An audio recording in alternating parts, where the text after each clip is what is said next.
Shining bright, diving deep into shadows, uncovering the light. Guess with solid minds, no tales of the strange. In Sasquatch Secrets, they'll begin to rearrange.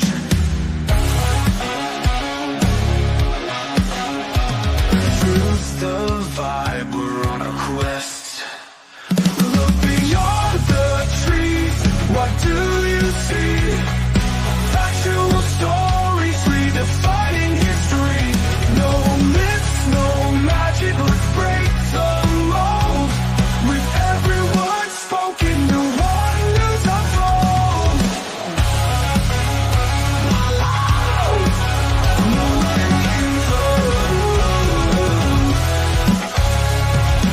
Footprints in the snow, not just a myth. Data and research was sift through the pit. Tales of a creature, but science leads the way. Nikki's quest for knowledge, come join and stay. And hello, everybody, and welcome to another episode of Sasquatch Secrets. I'm your host, Nikki Colon. Hi, how's everybody's Sunday going? It has been a rainy day here in El Paso. This is our fall, winter, it's kind of rainy and chilly for me. I had to break out my sweater. It's a whole 50 degrees. What can I tell you? I don't know. But it was nice. It's nice. Yeah. That's cold. That's pretty cold for me, Robert. I don't know what to tell you. And I couldn't find one umbrella to save my life. I probably have like 4 or 5 of those little umbrellas, and I couldn't find one this morning when I was out running around. I actually got to meet Bumblebee from from Hive Science, and she's moved here to El Paso, and I went and picked her up, and we went and had breakfast this morning. So that was a nice little jaunt to the other side of the mountain, and we had a good time. Had some yummy food and nice conversation, getting to know each other, and we plan on doing some more sightseeing and stuff around here. So that's going to be fun. She said she might drop into the chat tonight. We'll see. But it's good to see everybody. We got all the regular suspects in the chat for sure. Grasshopper, Sandra, Sharon, Just Steve. There's Henry May. We've got Robert Denduven and Rio Bird. Good to see you. Mark, good day, sir. And who else do we got? Bat Mom, of course. Relic Hominin, hello. If I missed you, I love you. Deb's I saw Deb earlier. There she is. And did I say Just Steve? I think I said Just Steve too. Anyway, good to see everybody here. I don't have any guests tonight. It's going to be just me unless somebody wants to pop in. I did send out a couple of links, but it's kind of hard to, come to a show every weekend. So we'll see if anybody shows up, but we'll have a good conversation anyway. Today's topic, Bigfoot sellout. And the reason I'm doing this again is because there has still been a lot of conversation out there about a show I did a couple of weeks ago, the Debating Bigfoot show. Okay. And people talking about, well, who do you trust and what's going on? But I'm going to try to tackle that tough topic of the Bigfoot sellouts. Not necessarily naming everybody. Now, if I have some guests on, we'll probably start naming. I'm sure they'll want to name people. But sellout meaning different personalities and groups. They prioritize the clicks, the views, and profit over genuine research and truth seeking. Of course, that really depends on each individual person, what you think about it, and is very, well, it depends on how you look at things, right? I go out and I'm not really trying to scientifically prove Bigfoot's there because I want my own experience first before I would go down that road. I just want to see it with my own eyes. And I think a lot of people have gone to that. They're on their own paths and their own journeys, which is a great thing anyway. But 52, it is 52 degrees with some rain right now in Metro Detroit. This is above average temps for us. Where's my phone? Oh, here it is. Let's see what the temp is here right now. I trust it says 55 right now with a low of 45. And like I said, it's been kind of drizzly, rainy this morning and drizzly all day today. It's our fall monsoon time, cold and wet. Yeah. We're getting some of that wetness, which we need because we are a desert, so we do need it. Just not all at once because our sandy, desert landscape can't handle a deluge at any point. We flood. So, but this is a nice change anyway. But so here with my channel, Sasquatch Secrets, I've made it quite the point that my mission for my channel is about seeking the truth, exposing the hoaxes, bringing up old hoaxes, making sure people know that, this has been debunked or talked about for years now. People like the Mark Anders videos that people still want to believe in, and the Sunny Baders and all that mess. But promoting integrity and in the Bigfoot research area, that's my goal, is that is to make sure that whoever is out there putting out content and making saying that they have this and that and the other. Well, how are they doing that? Anybody can say whatever they want really in this subject because it hasn't been brought to science. So, but still there's a little bit of integrity involved in what you bring forth to the public. And I am by far not the Bigfoot police, far from that. But I will question, the evidence is my big thing, is questioning the evidence, not really questioning Bigfoot because, I haven't seen one. Most people haven't seen one. So, it looks like we got somebody in the back. I'm just going to go ahead and bring him on. Bring him on. Hey, Brent. Hey, what's up? Can you hear me okay? Yeah, I can. All right, cool. Is it rainy there? Sure is, man. It's like a raining cats and dogs. Can't get away from it. Can't go do anything. Can't go out to the woods. Nothing. Everything. Yeah, we're rainy here. I think half of everybody's rainy today. It's just one of those Sundays for sure. Yep. But I don't know how much of my little opening speech you heard, but tonight I wanted to talk about the sellouts and how promoting integrity within the field I think is super important. Exposing the hoaxers, making sure that we're telling people refreshing people on who these individuals are, and that's what I'm trying to promote with my channel is a place for that, because there isn't a whole lot. You go after some people on your channel and name the names, and that's, I don't know of anybody else who really does that. Squatch DTV, he goes deep into things as well, but we all have our own little way of doing it. I think we're all pretty much different in how we come across on our channels, and that's okay.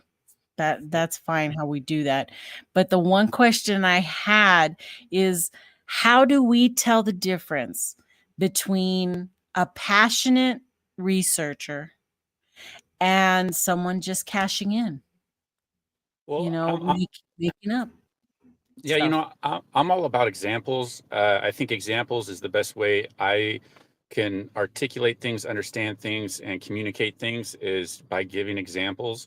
So when I name names in the Bigfoot community, it's only to give an example of what's actually going on. And I get it's kind of taboo because it's nobody, there's just some weird thing against it, which is baffling because, if someone's hoaxing, we should have every right to talk about it. But, not everybody wants to have that conversation because it's just going to really kind of take away from the whole Bigfoot thing. But when it comes to how do you tell the difference, like here's a great example. A hoaxer, we can call a hoaxer like a Randy Brisson, Wes Germer, Squatch Watchers. Gosh, you can name them all. Someone who I feel is not a hoaxer and is passionate, and which might surprise a lot of people, is Christopher Noel. At least for what I've seen, that he has not hoaxed anything. He believes in the weirdest shit. His evidence, his methodology to his conclusions is, I think, flawed, filled with biases, but he believes it. He's passionate about what he believes. That porcupine to him is a Bigfoot waving at him and having that connection. And that's cool. That's cool. I mean, Right. my whole thing with Christopher Noel on making all those videos that I did, it was just to counter his claims of, hey, this is why I'm showing it's a porcupine. And my point was, well, this is why I'm showing it's not a porcupine. And but I thought I always was respectful to Christopher Noel. And but I think that's really kind of a good distinction between the two is where their passion lies, and are they just doing this to get attention or make a clickbait YouTube video or something like that. And I think for me that's one of there's a good example of a distinction between the two. And then you have the other people who are like more serious about research. Like honestly, in my opinion, some of the two best researchers that I've ever seen in this subject is Jonathan with Sasquatch Wizard and Erotics, and Bill with Finding the Trackway. Damn, those two are the primo of the crop, in my opinion. I've been out with so many people too, including myself, and it's like, I agree. They are the best out there when it comes to it. So for me, when we try to understand the different levels of category in the subject, it's good to use examples of people that we can turn to say, hey, yeah, this is actually a hoaxer, or no, hey, this guy's actually compassionate about him, or hey, this guy's actually serious about his stuff. So that's my take on it. Yeah. I actually talked about that, I think last week too, is that, we all come into contact with different people, and they blew my mind at their passion, at their technique, being serious about the subject, whether it be, what, will you stop? My dog's going crazy over there. I don't know who's in the house that shouldn't be here. That's what she said. But even to the point where I nominated Wizard for Bigfoot of the Year, which is a really neat thing, and I know it's a Western United States thing, because Daniel Perez picks one every year. And I don't know if he's heard of Jonathan, or what, but I think it's important, because I know Stephen Struford asked me, who's Jonathan, and I go, oh man, he's this great researcher out of, New York. You need to check out his channel and look at some of the stuff he's produced. And that's how people learn about each other. And Well, I saw that conversation you had with Steven, and I posted the interview or the video that I did with Jonathan, just kind of talking about, who he is and all that fun stuff. And, I think stuff like that's really important to get yeah, good quality people out there that the community can turn to for learning how to do Bigfoot research or investigate it, how I have a good mindset. I think we really need to highlight and, promote those type of people just as much as we talk about the hoaxers and stuff. yeah, I totally agree with that, because there's a lot of us, maybe not as many as we think. There's a lot of people more like me who are just truly the weekend warrior, just out there to have the fun aspect and to get our feet wet. But like you and maybe Tristan, who go out more often, and Cosmo, and you guys go out whenever, almost every weekend you can go out. You guys go out. I can't do that, but I wish I could. And then you've got the trackways and the wizards who are deep in, I feel like that's the standard that we should, we're hoping they're the guys who are going to come up with something real and hopefully present it. And because their integrity is so high, that puts them at the top of the list. So yeah, I mean, if I would believe stuff, if information and evidence came out from there, I definitely believe it, and it would be more believable, especially with the way that they're going to present it, and by doing the due diligence of figuring out, that it's not a coyote or an owl or something like that. It's the work that they put into it, which I think, is really being missed in this subject, or it very rarely even had, because none of us really knew how to do it. So it's like, so we're learning from each other, and that's why I try to highlight people that I find are quality people. And I have some stuff with Bill that I wanted to post, but when we were out there at the North Cascades, he had some concern about his face being on video. So that's actually one reason why I haven't really fully done the whole North Cascade. I am trying to figure out how to do that. And because with the North Cascade video, I got this video. Granted, it took 4 cameras because I was either running out of memory or my cameras were overheating out there, because it was like 100 and something degrees. It was hot that last weekend. Yeah. But Jonathan did like something very impressive of he found something that could be potential DNA. I was there through the entire process, all the way of him bringing it out from the forest and stuff. And so I documented that whole thing, and it's basically what we need to do, what the bar should be for how we should collect this evidence, how it's being documented. Because Jonathan he brought stuff out there, like his whole face was covered, and I'm like, damn, dude, I've never ever seen anything like that before. But you need to do it, like, in order to have it be a credible, viable sample that the DNA guy would probably be more inclined to be looked at, because he saw the chain of custody. And I think that's what a big problem is now, is the chain of custody of how the evidence gets to the people who can better define it for us.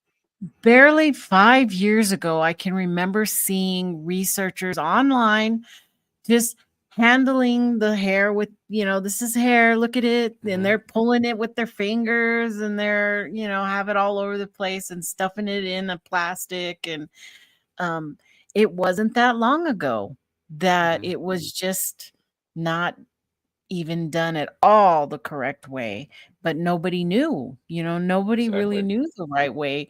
We're all these citizen scientists who want to do it the right way. And it's taken a while for people to learn the proper methodology for collecting evidence. And that if you're serious and you really are going to send this evidence out to somebody, that you need to do it the right way if you're going to do it. Exactly. Otherwise, it's just for you. It's just for you to hold on to for whatever reason.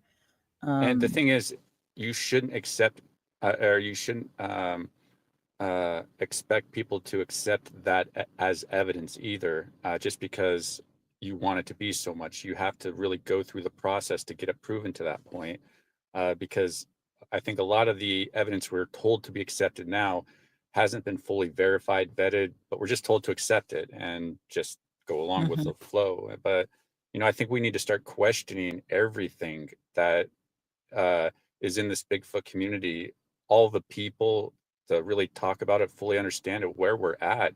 And I think if people really realize that, I think that they would realize that we are not in the place that we should be. We don't have the evidence that we should have with all these people making all these claims and stuff. And so we have to figure out what's going on and why that is, and fully understand what's kind of going on in this subject. But again, that's where it comes down to better classifying it by the people that are in it.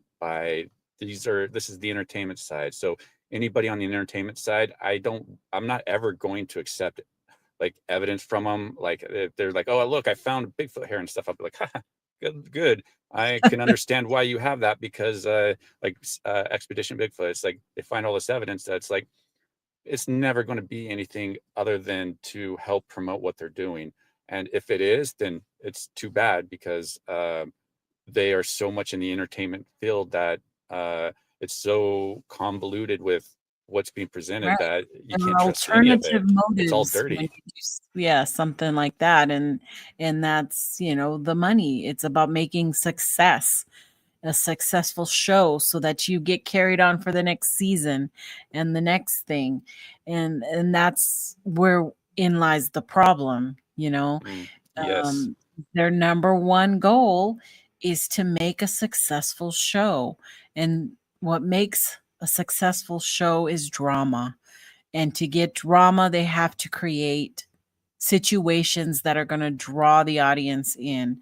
And I'm sorry, but Bigfooting is kind of boring. If you don't necessarily like to go out and look at the wilderness or walk in the dark and be afraid of running into a bear, then that's all it really is to it. It's not as romanticized. I don't know if that's the right way to say it, but people think that, oh my gosh, it's this and it's so exciting, and it can be. You can have moments where you've got that drama part involved, but for the most part, you're just hiking. You're just out in wilderness. That's what you're doing. Yeah. Well, I mean, look at the videos that I make on the Tall Ones channel. That literally is the most honest and true interpretation of Bigfoot research investigation that's going on right now, because that's what truly happens. There's no sensationalization.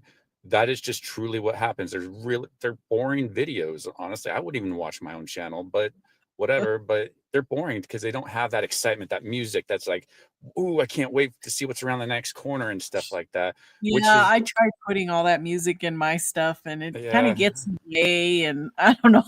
Yeah, I feel kind of dumb when I put it in there. It does make for an interesting, thing when you put the scary music in the night and all that stuff, but because it's just kind of normal, there's nothing happening. But the thing I get told, is how I'm not living up to the expectations of like the Expedition Bigfoots, or like the Squatch Watchers, how they're so successful going out every single time of having Bigfoot experiences, and oh look, Bigfoot did this, oh Bigfoot did that and stuff. And so that's kind of the real problem, is that the stuff that like I do, Jonathan does, Bill, all these people who take a serious look at the subject and present it in a serious way, we always get compared to those people and get shit on, basically, because we aren't having the success that they are having, when all they're doing is just pure entertainment. So I think the people really get discouraged. People seriously looking for it get discouraged and end up not even making videos. I know so many people who are serious about it who no longer do their YouTube channel because they never got the respect and attention that they should have gotten. They were Yeah. always like, "Oh, you That's well, these guys are yeah. doing this, and they're getting all this evidence. What do you have? What's your evidence?" And it's like, that's kind of the problem. Listen, when we were out on that, the Deer Lake Trail that night, and we heard that big crash, you know, the one big step that we could have sensationalized the Oh, fuck out of that. jeez.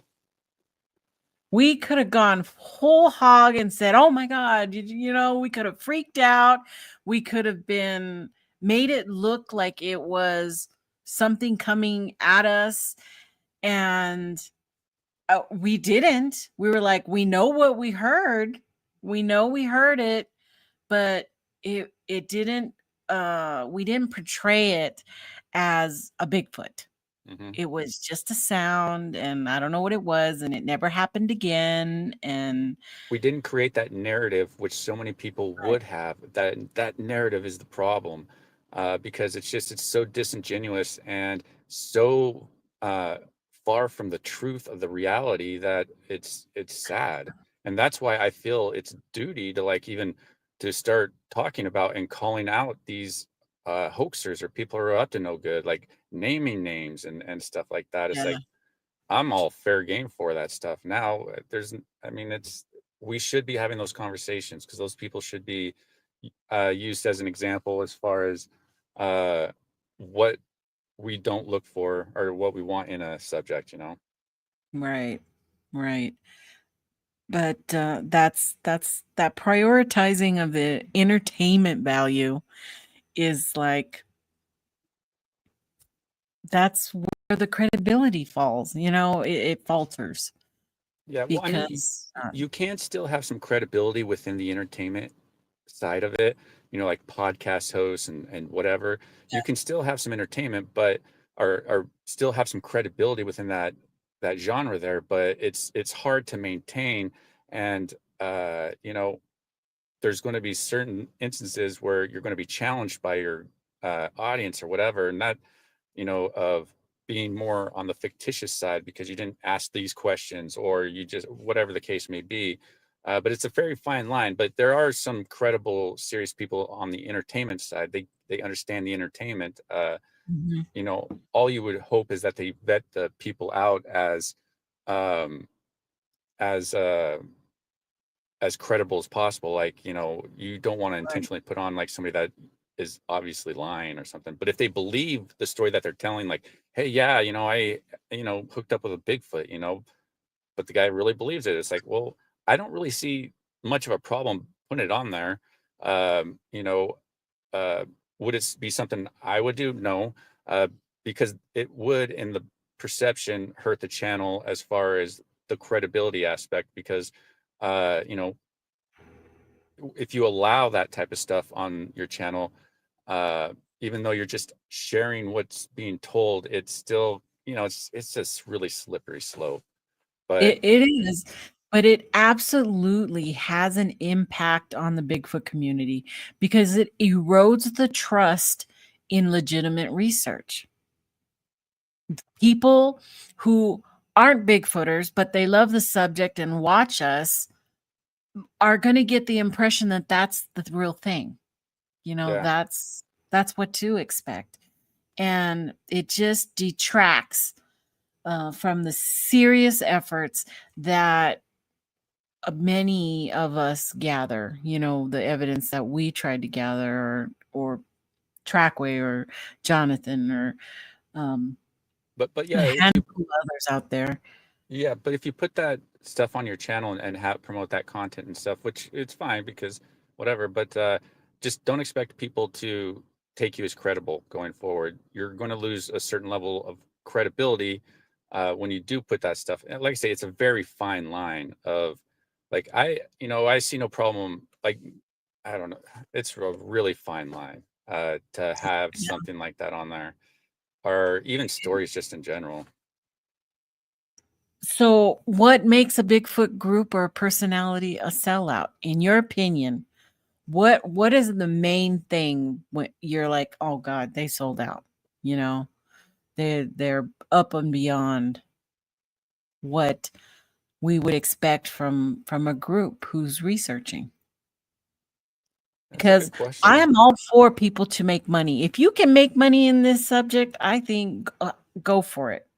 I think it's hard enough not to be able to do that.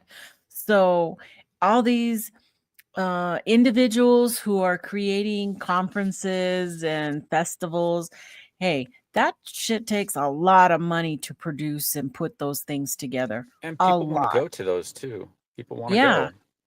So if they break even or make a couple hundred above what they put into it, so that's great, because I know it costs, anywhere and up to $5,000 just to put on the smallest of conferences, with advertising and having a venue and food and all this different elements that go with that. It costs a lot of money, and you don't even think about having to get the permits and security, because if you have over so many people, they make you have security at these events, and there's a lot to it that somebody's footing the bill. And I know that many of the bigger ones, the Ohio Bigfoot Conference and probably some of the bigger ones there in the Pacific Northwest, they have sponsors and they get their money generated every year through, the same people probably. But there's many that are smaller, put on festivals and groups that I'm sure that they're just breaking even. They're just doing it for the love of the subject and putting these things on. So I wouldn't call them sellouts. And um, and I'm one of those people that buy everything Bigfoot. So I'm one of their biggest supporters actually when it comes to that. But as far as a sellout, what is your sellout? What is your number one thing that makes you say, "Oh my God, they sold out"? You it's a disappointment. Yeah. Uh, I guess it'd be a whole factor of things, of a complete disregard of the subject as far as what we truly know about it. It's a really tough. I was thinking about that when I was driving home today, about what is actually a sellout, like a Bigfoot sellout. You hear people saying, like, for instance, like Metallica, they're a sellout. It's like, well, are they? And what does that mean? Are you going against the grain of what Right. is normal or what is Why has accepted? it become so negative? Because it has that negative connotation with Oh, it it. does. It does.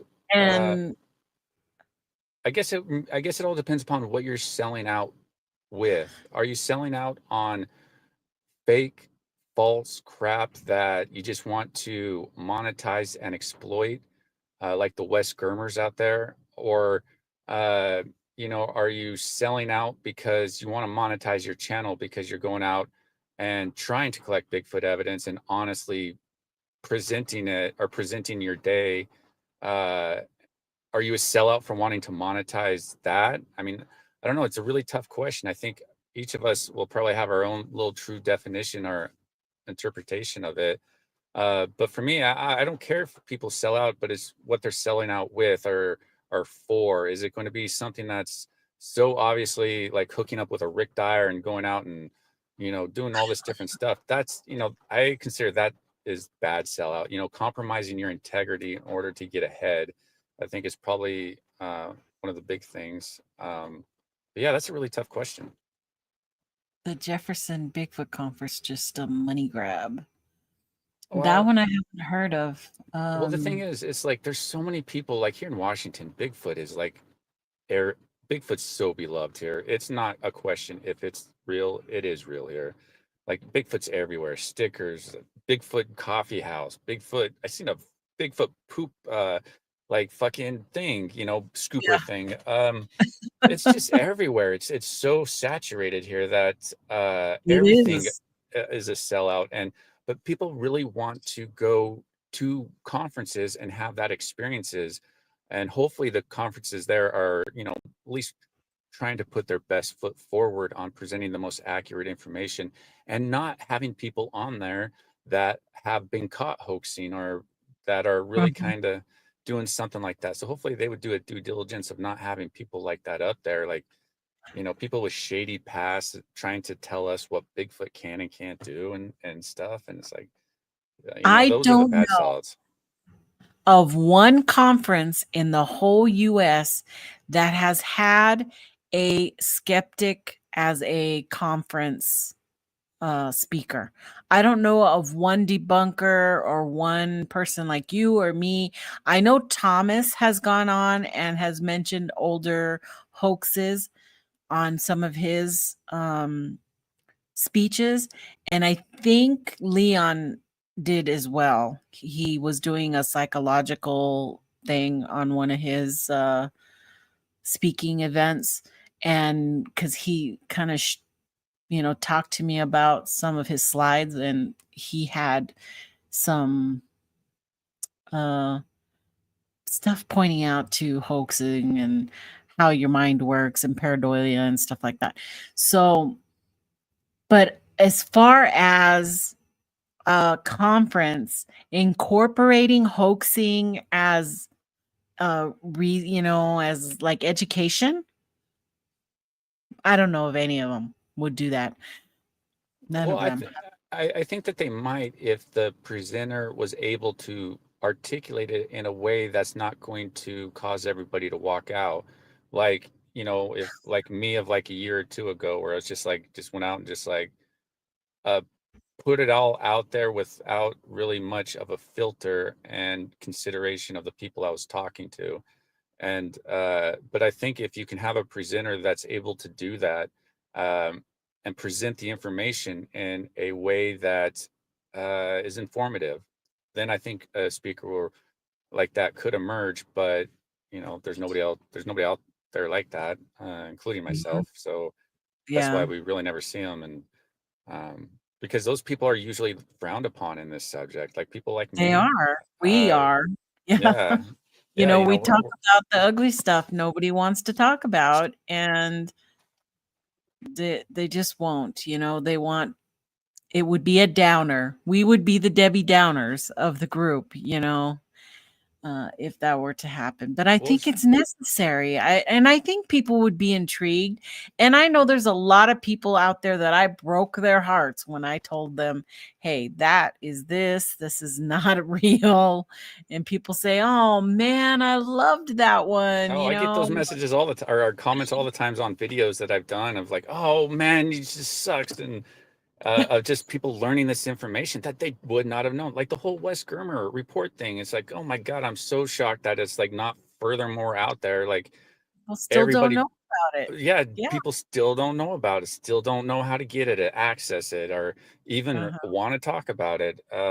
You know, it's really unfortunate, and I get why, because you know, the backlash that you might get from you know, someone might get from releasing that type Talking of about it. information. But it's Yeah. even that is really not bad. As people are like, oh, you're just Well, jealous because you're not West, or oh, you're wrong because blah blah. It's really stupid stuff that, you know, usual mhm. responses that you would expect from people not really fully understanding what you're presenting and still having their inherent bias with the person that they're protecting. Well, Really there what it are is.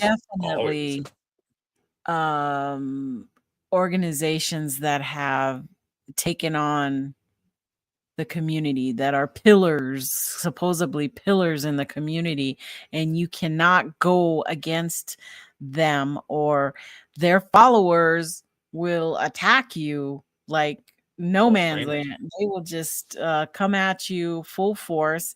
So it makes it hard. As a smaller channel for me, it makes it hard for me to come and do shows and attack those people, because they'll wipe me out. They could Well, wipe me out. you know, the disappointing thing is like the people, the influencers that are promoting those people, like let's say a Meldrum promoting a Paul Freeman and his work and stuff, presenting only half the facts, not telling people, hey, I just want you to know that Paul Freeman was caught hoaxing multiple times. Grover Krantz even thinks he hoaxed his evidence. Um, I just want to include that before I present this evidence of Paul Freeman, but none of them do that.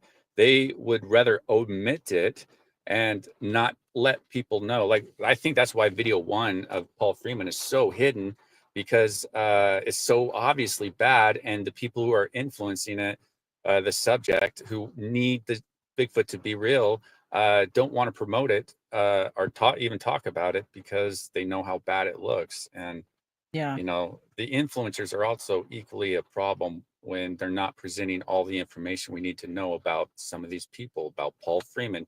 Like, literally, how could you even talk about Paul Freeman without bringing up he was caught hoaxing and all this other different stuff? It's so disingenuous to do that to people, to the point where it's like, you are the bad version of a sellout. You're like the bad side of a sellout. That's a good example right there. So I guess Meldrum's kind of a bad sellout, isn't he? That sucks. Well, it's people don't know the rest of the story. That seems to be the same case on all these, people love Todd Standing, but they don't know the rest of the story. They don't know about the gorilla hand in the back of his thing. They don't know about the one going up the side of the mountain that they found the guy in the suit. They don't know about all these things, They just want to believe his little discovery and his documentary, and that's the greatest thing ever. They don't ask the questions of where's the beginning and the end, where's the rest of the video. How convenient that it just your batteries stopped right then and there. These are all red flags, but people don't care.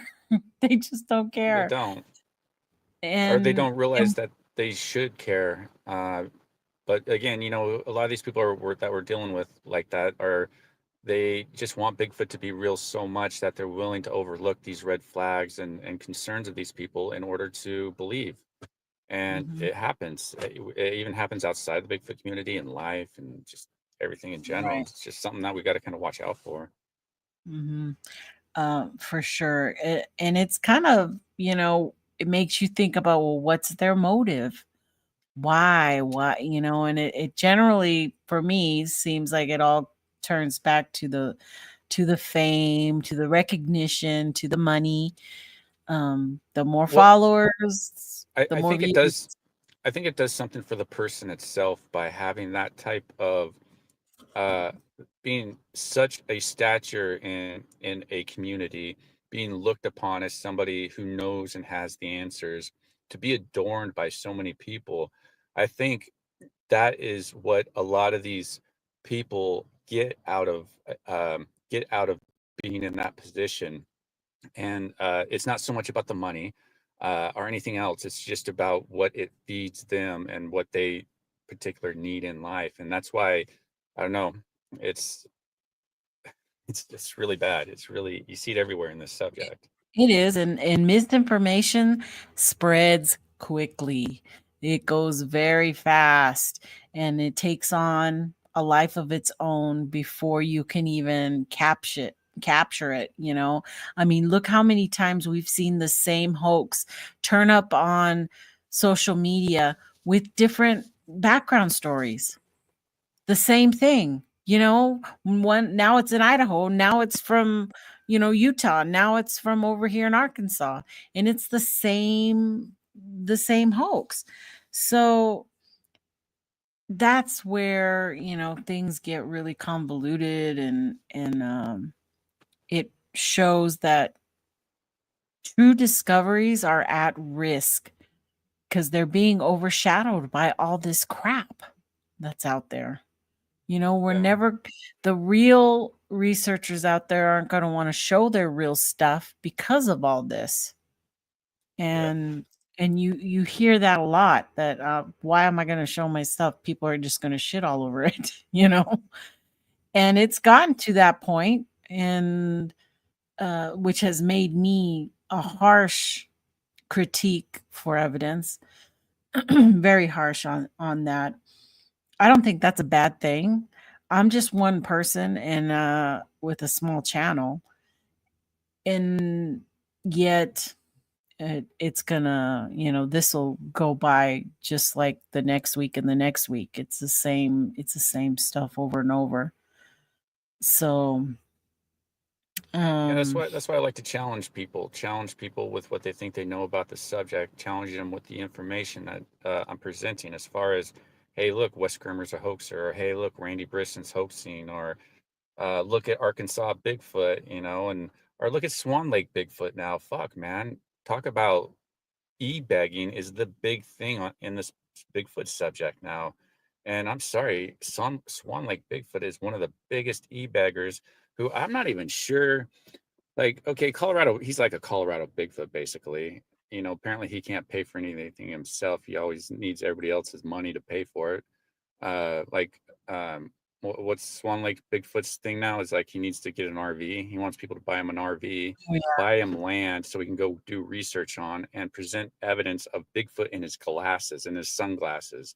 That's his evidence. It's like, I didn't see him in real time, but look how they're cloaked, and my sunglasses picked him up, and blah, blah, blah. And it's like, whoa, and this guy's getting thousands of views. And if you speak up against him, it's like, oh, you're just a hater. You're a troll. Nobody, you're just jealous and stuff. And it's like, no, dude, this dude is like fucking low key dry begging at times on using the Bigfoot subject to do it. It's like, it's so and that's what pathetic. Colorado Bigfoot did too. He got a big old RV and some land, and Yep. they're supporting him out there. I haven't checked his stuff out in probably years. So I was actually gonna make a little video because fucking his video came up in the recommendations for YouTube. I'm like, thanks YouTube, I appreciate that. I know, huh? Anyways, so I clicked it because I'm a curious lad, and anyways, I skipped it to a part and came to a part where he's e-begging for a furnace. He needs money for a furnace, and it's like, what does that have to do with Bigfoot research? Like I don't get that. I don't know. Figure it out yourself. Get a job, maybe. And maybe get a job would be a good one. Instead of like grifting and using a subject that I love so much in order to grift because you're too fucking lazy to go out and get a job and do something for yourself, that you have to be like a little child and have all these people, donate and pay for your life, your whole lifestyle. Buy me a land, buy me a car, buy me all this stuff. Literally, it's what these Bigfoot researchers are doing. And it's getting, some of them are really good at it. They're like really low key at their e-begging and stuff. And yeah. Anyways. Yeah. That's a rant. It's a growing thing. And I mean, I have a buy me a coffee sitting up there on the top of the screen. I don't expect anybody to really buy me a coffee. I actually put that there so I could sell some of my wood burnings, which I haven't even had time to do any wood burnings. I still have some sitting on my desk over here. But I think about it all the time. I'm like, I should take that off. I should just take that off. And I think, why should I take it off? Nobody uses it anyway. Well, that's not really a form of begging or a form. You have a podcast, have a show. You put a lot of work and time into it. Unfortunately, you're not in a position to get any sort of financial reward from YouTube or anybody. So having a way to, since you're offering a service, a product, I don't see anything wrong with that.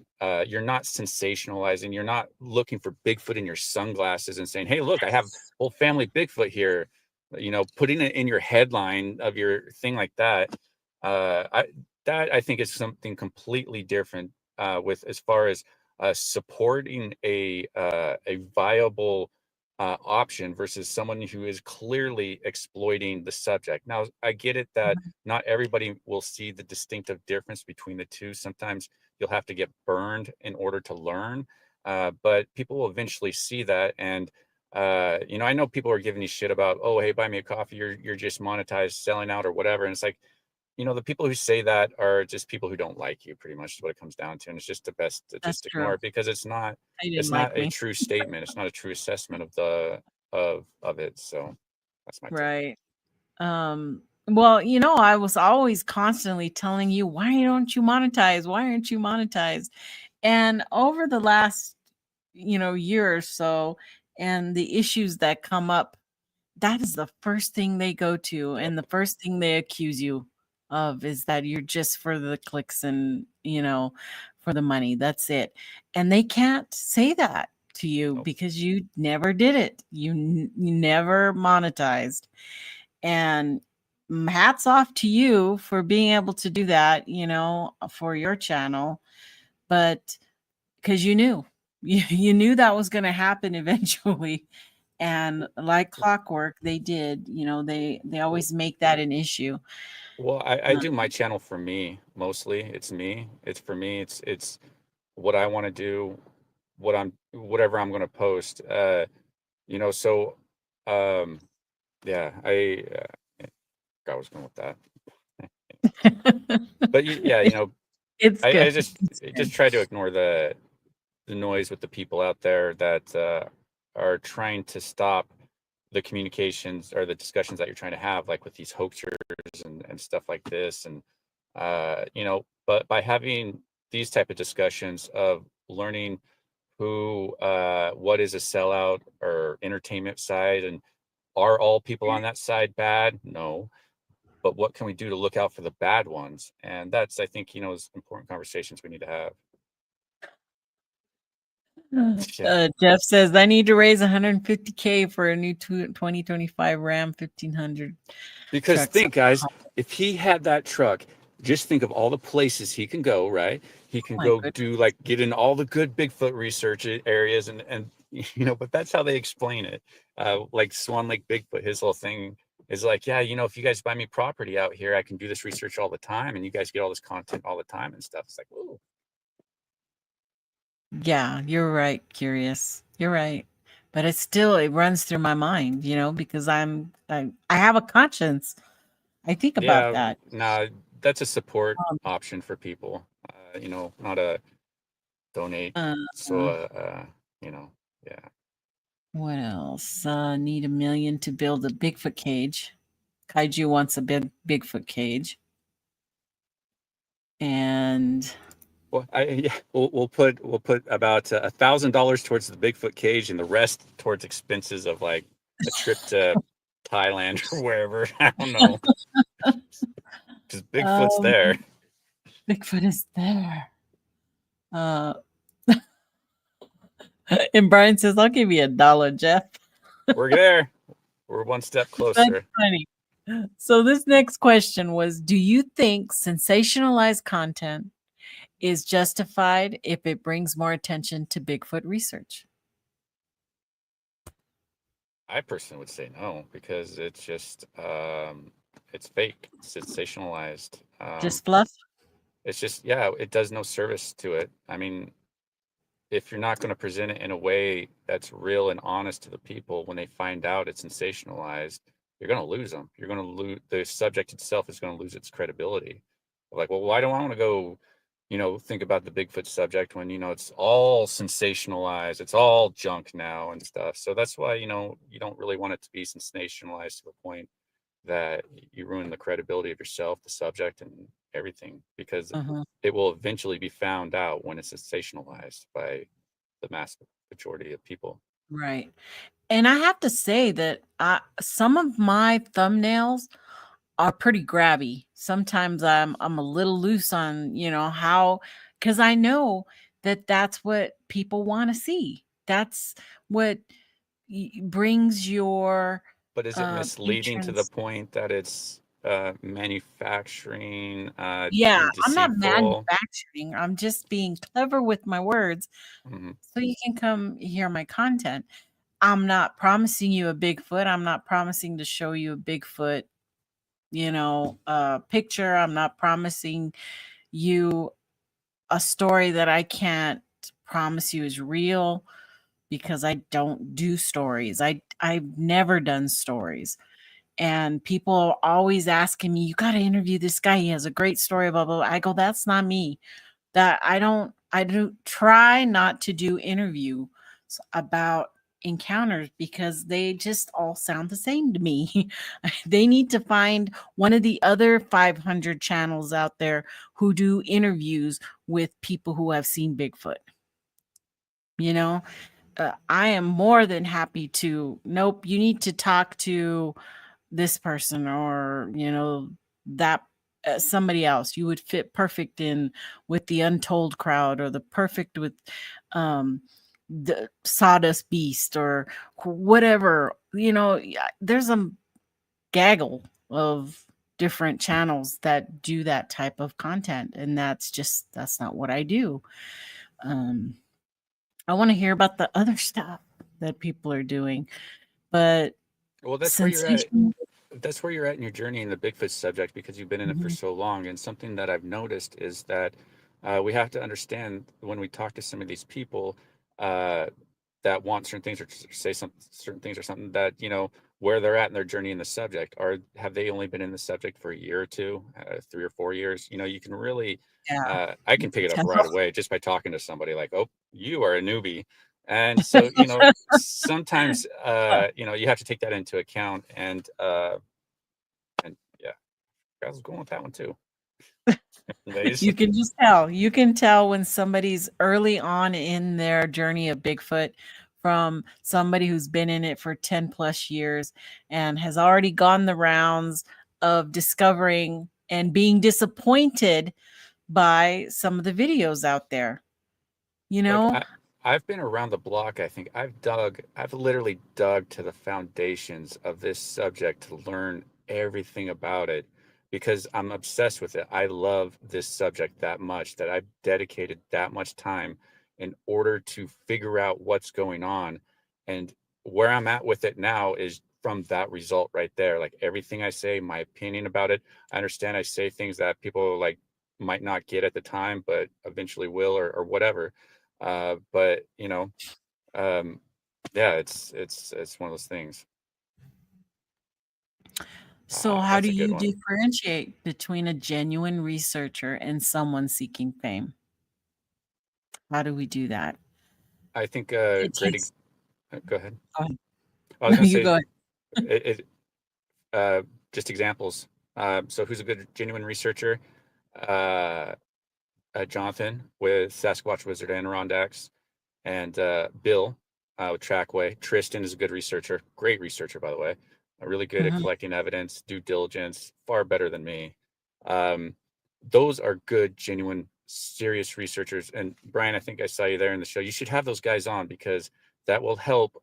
Uh, you know, like I say, it's hard to get credibility on the entertainment side of the subject, but if you have credible people on there, like having those interviewing them, especially Thomas Steenberg, there's one of that will help show people where you're at with your credibility, that you're willing to have those people on and have tough discussions about Paul Freeman and stuff. You should talk to Thomas about Paul Freeman. He knew Paul Freeman, was You friends with knew him. him. So Yeah. you want to talk to people like that. That will help give you credibility. Anyways, but so as a fame seeker, somebody that I would say is yeah, an RMSO, Sonny Vader there, Squatch watchers, uh LARPers. You got to watch out for the LARPers, where they're playing the role of a Bigfoot researcher. I can name some other ones, but I don't want to make Nikki mad. He'll make me mad. He knows he will. I know Yep. who he's talking about already. I already Yeah, know. I know. Okay. Yep. Um, let's see what time. Going through real quick. See if we got any questions. Um, you don't give yourself enough credit, Brent. Nah, I I'm good on credit. Um, I think like I say, I think it's more about promoting the people that will best represent what you personally feel should be represented. And I think that that's the most important thing, is highlighting all those type of people there. Right.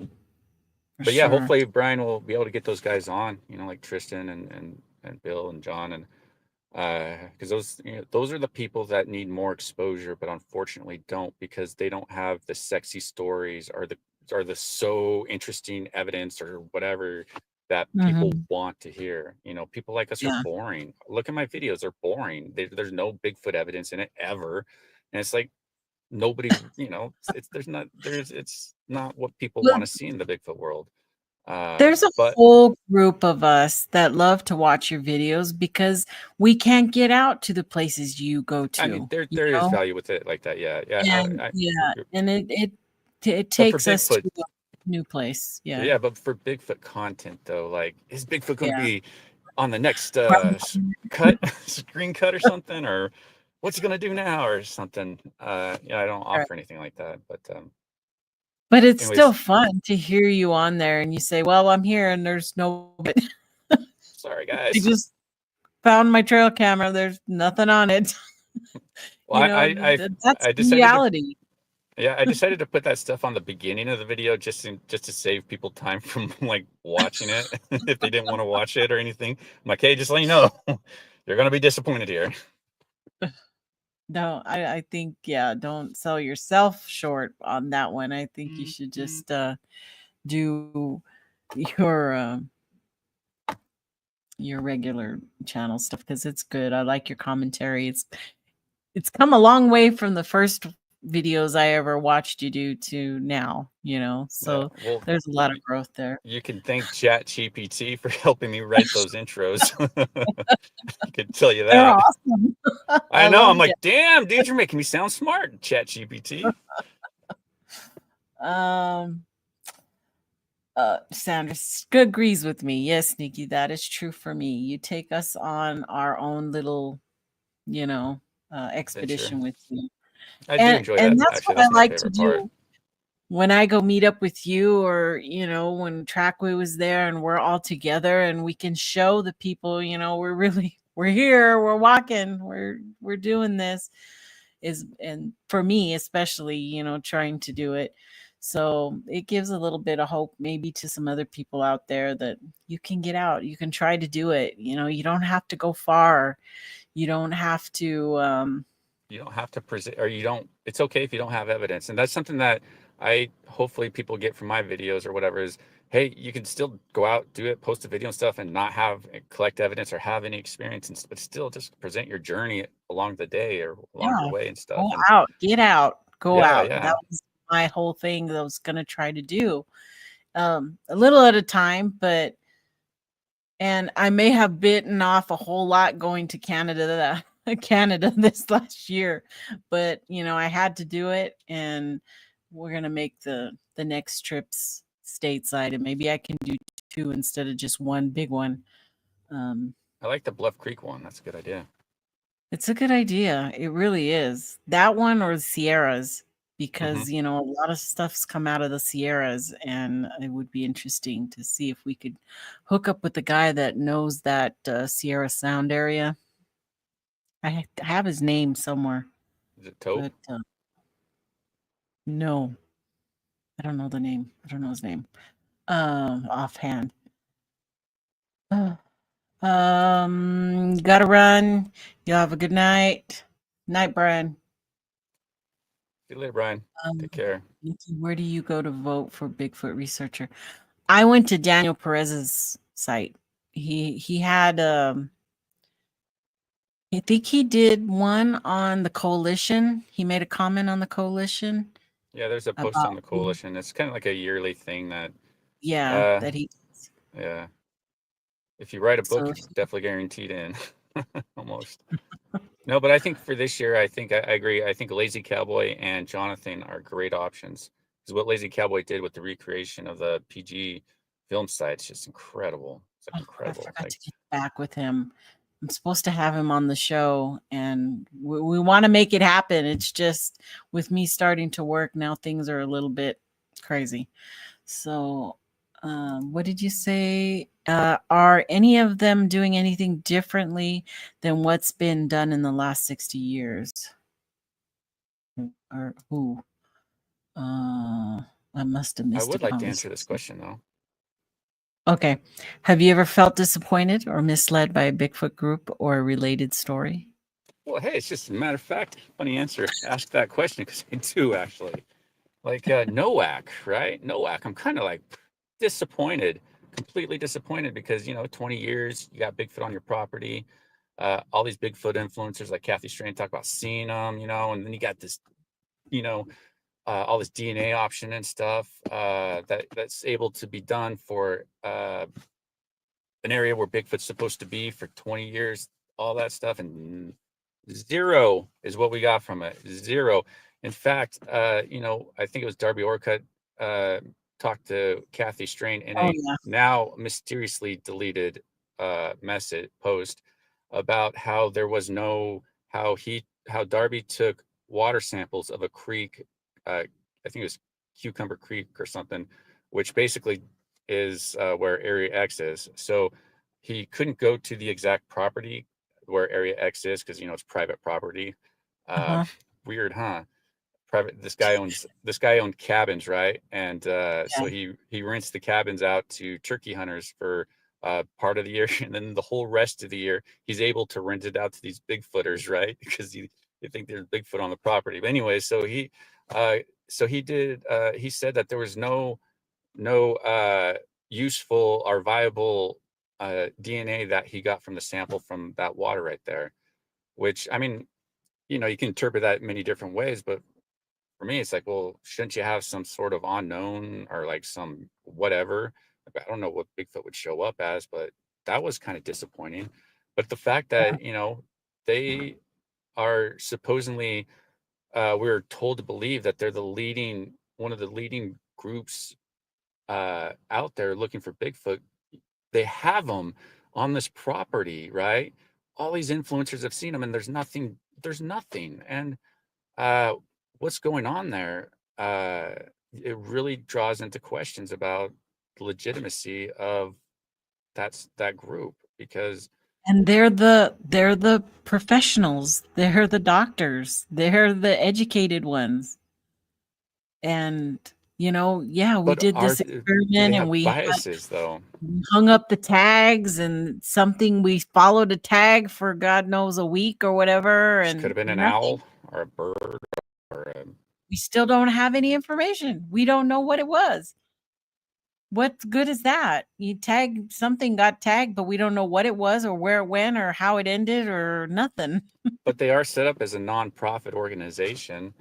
Um, you know, so they're able to get money and not really have to worry much about how it's dispersed or whatever. But yeah, for me, that's like really disappointing. And, you know, because uh, you would think that they would have more answers than what they do. And literally all we're really relying on is testimonial from like Kathy Strain, right? And Mhm. you know, because she supposedly saw one there or something like that. She But saw then like 3 or something yeah, down by a cabin or something. yeah, even then it's like, Yeah. okay, well, why don't you go fucking just scoop up where they stepped and go prove Bigfoot's real, you know? Instead, it's like, no, we're not going to do that or whatever. Because it seemed like that from that conversation Darby and Kathy had that uh, Darby wasn't given any or didn't have any access to any sort of DNA that the NOAC would have collected, which I don't know how if they even have evidence or some Mm. DNA evidence, but you know, it's just really disappointing that such a highly regarded organization is still doing a nothing burger, but yet we're still supposed to believe that they're doing all the right things and that we should still donate towards their cause. And I don't know if you saw that Rob Lowe video when he went there and he's there Yeah. out in the thicket there, you know, like it's Yeah. dark and it's like intense and shit. And he's there with NOAC and they're about ready to find Bigfoot and his convoy of Jeeps drives by. Goes to show you how not remote it is, and or I should say how accessible it is when you Mhm. know a group of Jeep people drive by, which is just like wow, that just kind of killed the whole allure of the mystery How far out behind are they? how far they Yeah. out. And I guess Randy Harrington is now going out there or has now befriended the owner of Area X or whatever, and so he's now going out there. So it'd be interesting to get his interpretation uh, on that whole NOAC thing. But for me, that was a Yeah. big disappointment. I think I have a lot of disappointments. I was really into the Olympic project, and when they came up with the Bigfoot nests, I it destroyed me because I'm like, well, that's got to have a shit ton of evidence in there if those are Bigfoot related nests. Um, I can't see why they didn't pull something out of those nests. You know what? So I don't think they're Bigfoot related. I don't know what created them or how many were there anyway. I don't There was maybe there was a lot of them. There was, I think, 30 plus over the course of a ridge area, like the length yeah. of a ridge, or they found similar ones like that. And um, I haven't had a chance to go check it out. Shane invited me over, but I haven't got back to him or anything. Why haven't those had any evidence and any DNA involved with them? Could it be the way that it was collected? Maybe it I wasn't don't collected know. properly. It makes me very suspicious because nothing came from that very fast. You would think evidence would have been Free-flowing from it. accumulated very Yeah. fast from that, and nothing. I mean, the whole what else? What was the other oh my god, I did a show on it and now I can't remember. The drone project thing. Falcon, the Falcon project, yeah. Falcon project. That was a big doozer of a messy thing there with but that was a people issue too. I think that was all just, people who probably shouldn't have been in charge and shit didn't get done there. And also the whole DNA project with the genome project. That was a whole mess and shit show too. Yeah. There has been a huge bunch of letdowns in the community. So it's like now when somebody says, "Oh, we've got stuff coming out," it's kind of doesn't have the same effect anymore to me because we've had so many in the past. So yeah, we're desensitized to it to the point where, we just we get it. We get the game. It's a game at this point, and we get the game. We've played it long enough to understand that we can even understand it before it even comes up. And you're exactly right. I agree with that completely. It doesn't really do us anything, but we need something to keep furthering the ball down the. Yeah, I mean, we should definitely keep collecting it and stuff, but I'm just surprised that the people who claim to have them on their property and been investigating for 20 something years can't produce any viable DNA to say, hey, let's rethink this area up here or something. There's nothing like that. But we should always strive to collect DNA because you're right. You never know when it's going to be useful for us and stuff. And the eDNA, I'm very skeptical about that. There's just too much stuff in that water. There's just too much stuff to sift through. Well, didn't they when you're doing able stuff to like that. disprove the whole Loch Ness monster by showing the eDNA that they collected from there and showing every fish or everything that is in that water? Mm-hmm. So I think it is a good viable option. It's just Bigfoot walks a lot of different places. So, but if we knew where a Bigfoot stood, probably a good idea to go take a little shovel of dirt of that and put it in a little baggie or something or whatever, and send it off to somebody who can do something with it to help us, Right. I don't know, something like that. Oh, and Paul Freeman's the other one too. Paul Freeman was very disappointing when I learned. Because I used to be a big Paul Freeman fan, like years and years ago. Like I was with a video too. It's like, oh my god, there you go. That's the proof we need. And then the more and more you look at, then when I found out he was caught hoaxing by the wildlife biologist and by that border agent, I was like, I'm done. It's like when you deceive me at that point, I'm done with you because I can never trust you again. And that's exactly what Paul Freeman did. Is he gave me so many reasons not to trust him. Right. That's still one of the footage. Well, the second video is still one of my favorites to see. I still like to believe in it, even though I know, and I guess that goes for the PNG as well. I still love to see that footage and to want to believe that it's real, I just have issues with it, and I always will. And it doesn't matter, folks, that whether it's real or not, we're in the same place right now. Even if it was completely real, we're in the same place because we've never done that again, duplicated that type of footage. The Freeman was the closest to that.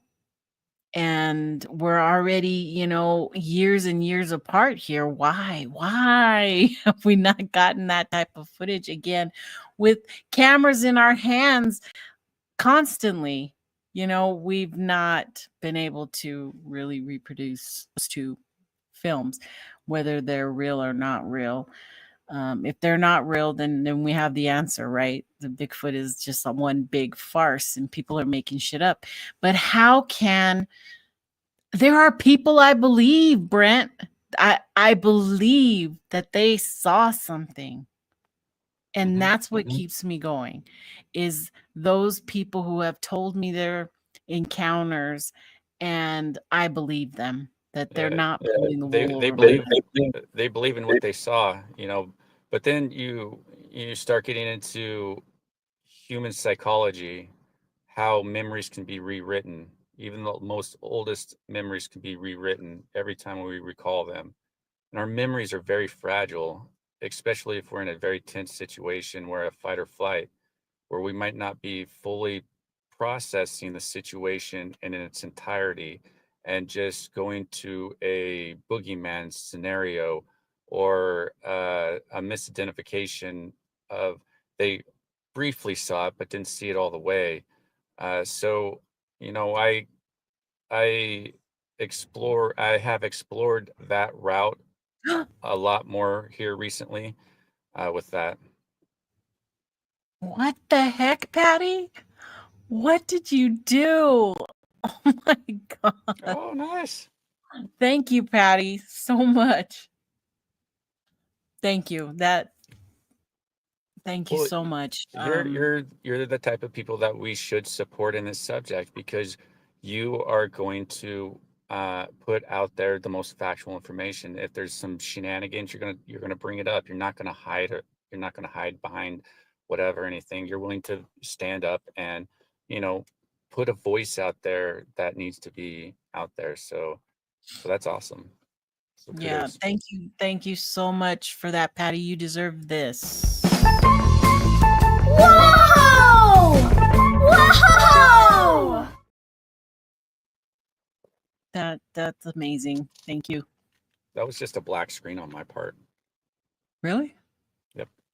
Did Like, anybody see that? something's gonna happen. Something's gonna happen. And it was just black screen. I'm like, oh. I don't know. It should have taken over. Did you guys see that? Did you guys in the chat see it? The little video? Did it pop up? Okay, they saw it. Jen saw it. Oh, okay, that's good. We probably can't It's see it just behind the scene. It was just you. Let me take that down. Well, it is totally totally appreciated. StreamYard did raise its rent. It's crazy now. Jeff can even tell you that he got rid of his. He's on the free version now, I think. Hi, Nikki Brent. Have either one of you had a sighting? Just curious. Nope. Yeah, no, I thought I saw something, but don't know what it was. Behind bushes, long time, like 2017. So I don't know. But the answer is no, I haven't. I've had different experiences that I have a harder time explaining, like that one sighting I was just talking about. This wood knocking experience that me and some friends had. Off the top of my mind, I think that's some of the only ones I can really think of. But I'm hopeful. I'm hopeful. But I will say this as another part of it is like just because somebody hasn't had an encounter doesn't mean their information or what they present is any less valid, or their opinion or perspective on the subject is any less valid just because they actually haven't seen one. I just wanted to throw that out there. Not that he was implying anything. I get that on the used against last me a lot because people are like, "Oh, you've never had an encounter, so you can't have your opinion means right, nothing." they do. How do you know? You never seen one, so you don't know.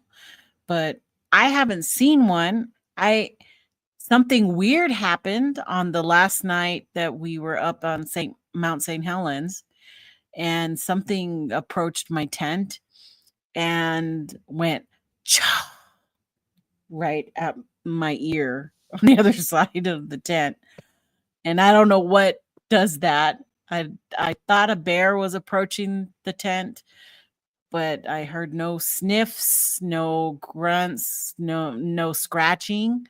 It was just what sounded like bipedal steps up to the tent, and something leaned.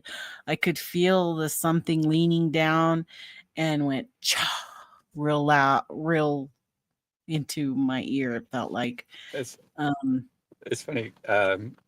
When we're up at the North Cascades and stuff with Bill and John, my girlfriend came with us, and so they were out doing something, and so we were there just in the tent, like going to bed or whatever, and we start hearing the stuff out there, and we heard something like that. It was like a big exhale or something like that. It was mhm. like right outside of the tent, and I wanted to go check it out, but she was like so freaked out that I couldn't even like. She wouldn't even let me go check on the tent and stuff, or check out the tent. I But it was reminded me frozen. just I that couldn't move. I was like, yeah, yeah, it's funny. But something else that was really weird with that thing down there at Jay's location is those two trees being, falling over while we were there on Oh yeah, each separate event. That was kind of crazy and wild. very loud, very very loud Yeah. tree. All does a tree make noise when it falls? Yeah, it does make a lot of I didn't even noise. hear that second tree because I was already confronting those other people down the road. Oh I yeah. think when it happened or something like that. Um, yeah, the three of us, we had just all gotten into our tent when that tree fell. And we were like, whoa, you guys hear that? And then all that whole night I did not sleep because I was hypersensitive to all the sounds that were coming. And there was a creek nearby. It made that creek it was a babbling brook, literally, because it sounded like talking almost, but it wasn't. It was the creek. And it was just so weird. Uh, that whole place took a weird turn after you guys left, though. After you and Thomas left, it was weird. You can ask Dakota. The whole place had a whole different feel to it. And I don't know if it's because you guys took down all the equipment or it just happened. I don't know. Or we Yeah, had the stupid garbage out. I don't know what happened. found a crazy white marble out there just laying in the middle of this like walkway. It's not even a walkway. It's just like it's back up behind camp where the camp was. Hmm. Because where I was camped and this last time there, back a little Yeah. further up there, there's like little trails or not really trails, but just like kind of walkways and stuff. Found a little white marble there laying in the middle one. That was weird. Not something you'd Yeah. expect to find out in the forest.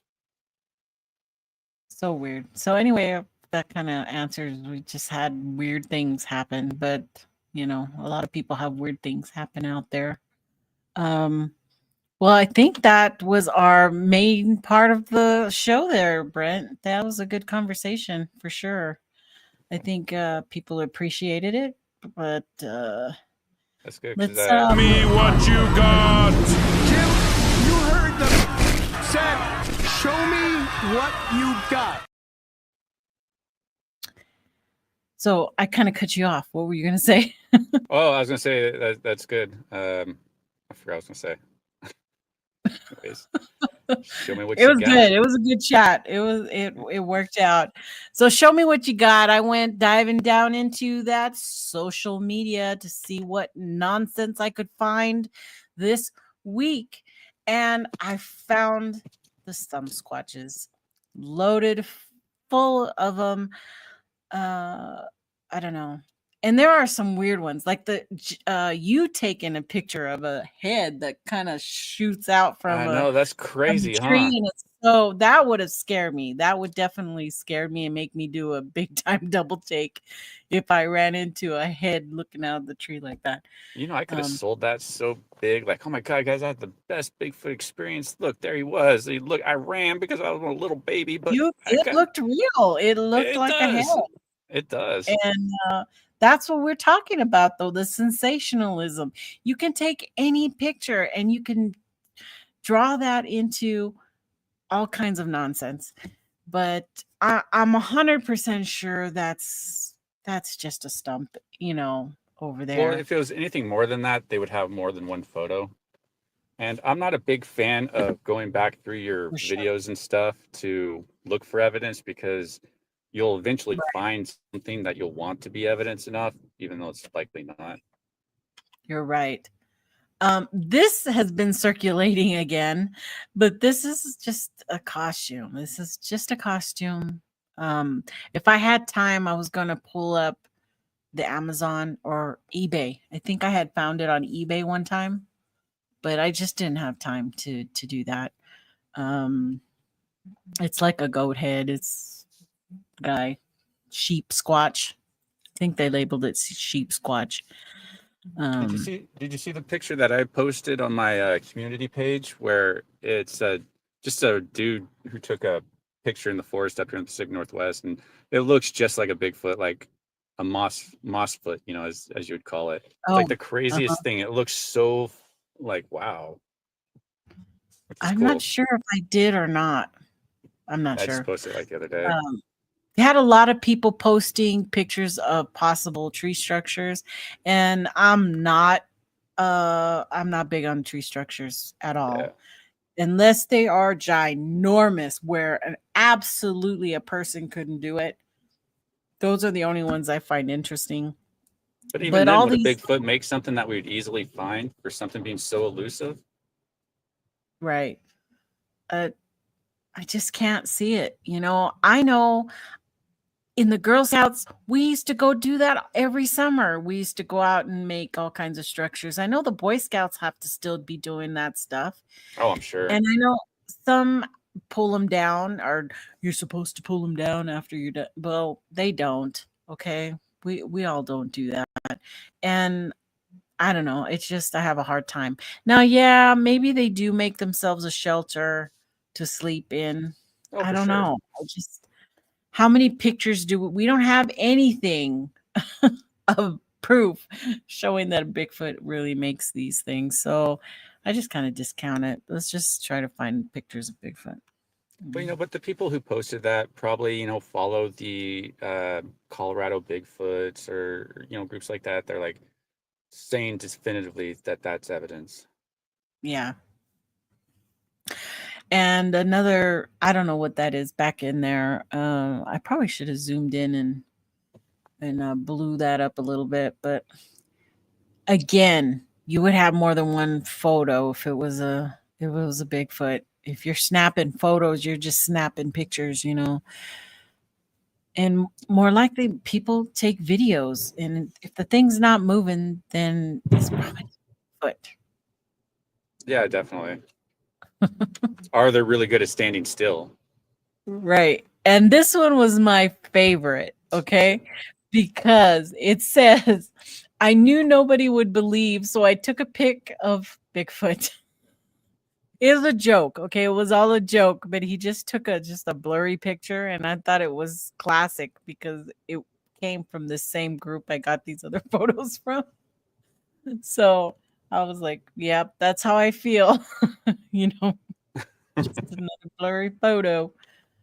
Caught on trail cam. Your thoughts?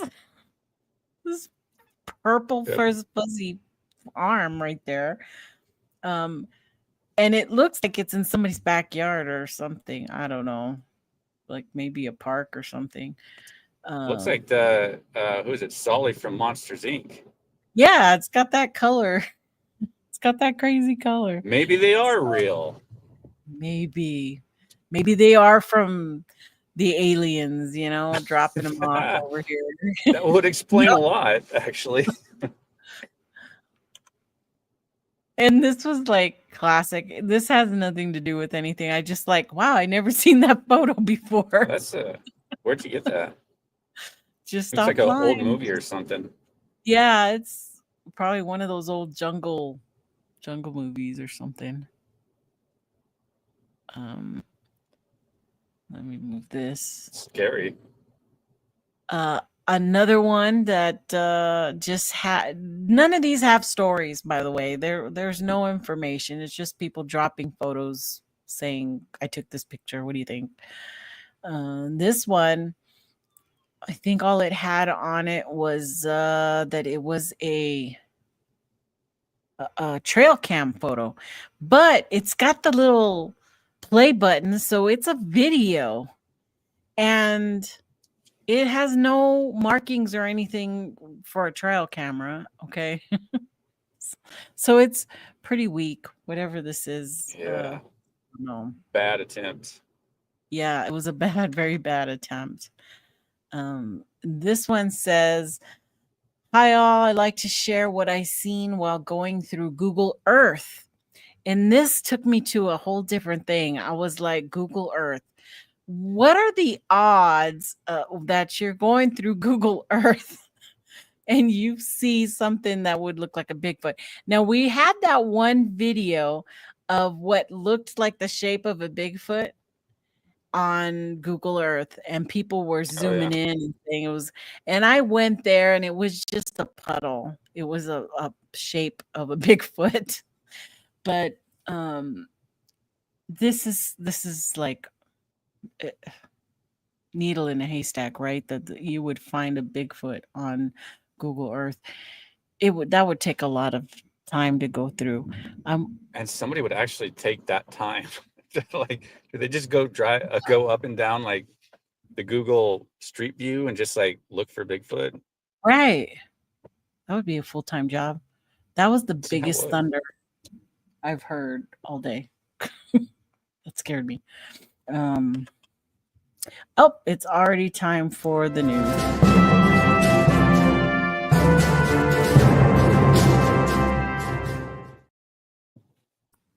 So, wow, I didn't even go through that. What do we got? So we had 3 that came up. Animal Planet host investigates Bigfoot sighting in South Carolina Midlands.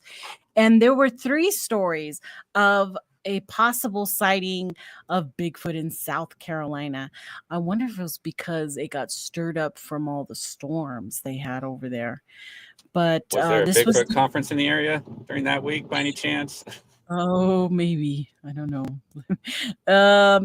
There's been talk of a possible Bigfoot sighting. Watch Fox News' Clara Faith investigate the claims of Newberry County and spoke with a man who has been chasing Bigfoot for years. Guess who it is? Can you guess? Matt Moneymaker, the TV host of Animal Planet's Finding Bigfoot and founder of Bigfoot Field Researchers Organization, has spent half his life researching the legendary creature. So I guess they spotted this Bigfoot near Pomaria, South Carolina on November the 2nd. And I have that link down in the description. Oh, and by the way, if I get hit, they're now hitting you with links. If you put a link in your description and it's from a paid service, they can hit you with a thing, because I had to take one of my links off one of my shows. So it may be there, it may not be. I don't know. So the next one that I found was 3 days with the true believers who won't let Bigfoot die. This comes from the FT magazine, Life and Arts. After decades without conclusive evidence, surely there aren't still people holding out, right? Well, this guy, Peter, spotted a flyer in an office about the Sasquatch Summerfest out of Eugene, Washington, I guess, right? Oregon. Oh, is it Oregon? Eugene, yeah. Oregon? It doesn't say. Is Summer Squatch, you say? Yeah, Sasquatch Summerfest. There's a incredibly huge Sasquatch event here. It's a music festival, though. It has nothing to do with Bigfoot. That's like incredibly big here every year. I don't know if that's that. That's in I don't know, Washington. but it's a super long. It's out of the Financial Times. It's a super long story about his whole journey into discovering Bigfoot and all of that stuff. It's a cool story. I'm not going to go into it. The link's in the description if you want to check that one out. And the last one is Bigfoot beverage strike sparks police response amid reports of harassment and vandalism. This one also comes out of Eugene, Oregon.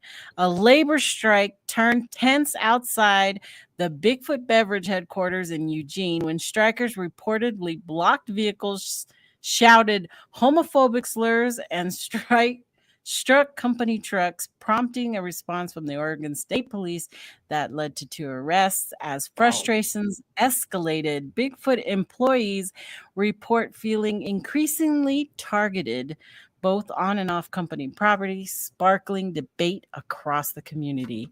And you can also find that link down in my description. So that is your Bigfoot headlines for the week. There was a lot of other old stuff still attached, some of the old sightings that still is lingering. And be on the lookout. Do you have anything to look out for? I don't have anything. Oh, me? Yeah, you got anything coming up? No. I don't think so. Well, I do want to do that one video and probably some other stuff I'll be doing, which I can't really talk about publicly yet with the Bigfoot stuff. Yeah, I am starting a YouTube channel for my mom. Oh yeah, tell us about that. I saw the post. I thought it was neat. I liked it. Yeah. So yeah. So my mom, she's actually, I'm driving her there right now to go pick her up. She's moving in with me.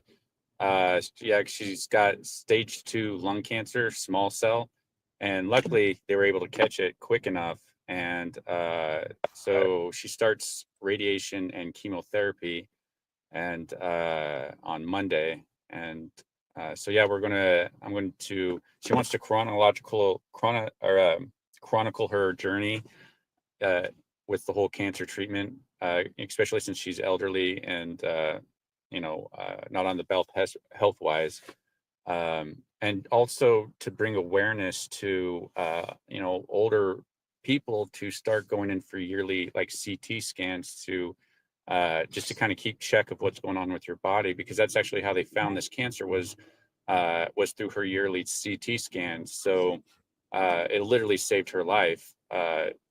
If it was caught 6 months down the road from here, we'd be having a different conversation and stuff, because it's small cell. It's so aggressive. It spreads so fast. It's probably what Joe had. It just spreads so fast. It spreads so fast that you have to get on top of it right away. And so, she's got like the best support system and the best, cancer treatment facility, people, working on her and stuff. But so I'll probably not be doing because I'm taking care of her through the whole chemo process and everything. So I'm not going to really have much time for the Bigfoot subject. So you'll probably not really see me around the subject for the next few months or so.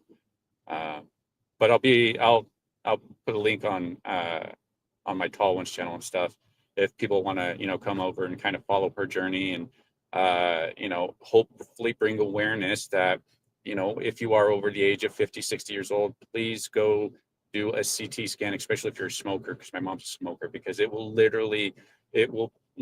be the difference between life and death. So that's a big part of it. But anyways, that's about all I'm doing. Well, that's a lot.